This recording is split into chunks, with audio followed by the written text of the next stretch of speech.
A betrayal of trust. Coaches and others who are supposed to be role models for our kids are instead accused of ripping them off. And we hear it all too often, thousands of dollars for children's sports programs ending up in the wrong pockets. Tonight, 7 Action News reporter Simon Shaquette is investigating this disturbing trend and what needs to be done to stop it.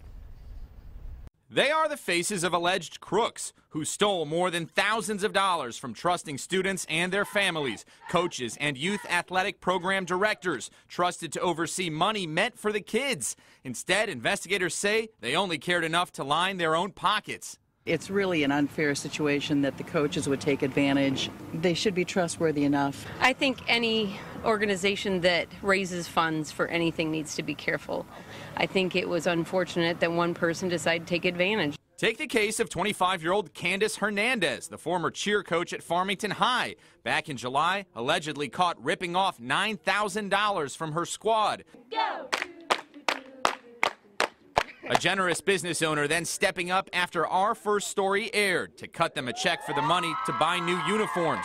Also, there's 51-year-old Joseph Wallace Wolf Jr., not the first or the last to be charged with multiple felonies. And he's a man of few words for our cameras. Back in August when we paid him a surprise visit at his home in Macomb County. I love all the boys. I've always done more for the boys that I could ever do. So that's the only comment I have. The Michigan Gaming Control Board busted him for allegedly embezzling 20 grand from his youth baseball charity.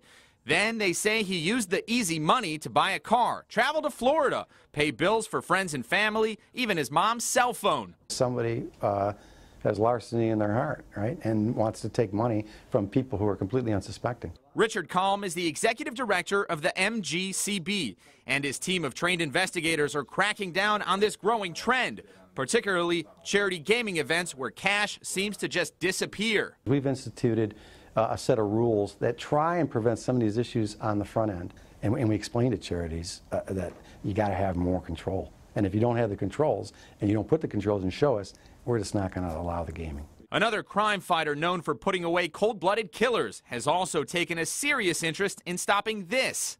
The easiest ways to stop these things are, one, there's got to be a separation of duties.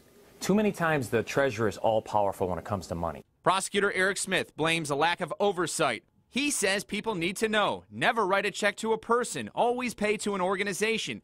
Find out how the money is being spent. A husband and wife or a parent and child should not be handling money together. It's best to have an accountant double-check everything and, of course, have term limits. Otherwise, this can happen. When the checks were written for new uniforms, they bounced. So once that happened, then the parents started checking backwards and found out that this has been going on for many years, in excess of 10 years. The groundswell of support for added checks and balances, more oversight, and accountability is quickly sweeping Metro Detroit. Back at Farmington High, the voices of parents and faculty have been heard, and the district pledging to never repeat the mistakes of the past. The coaches are supposed to be people that they can look up to, or if it's the team managers. They're putting in more practices to make sure that this never occurs again, and I believe them. I trust Farmington Public Schools. Simon Shaquette, 7 Action News. Yeah.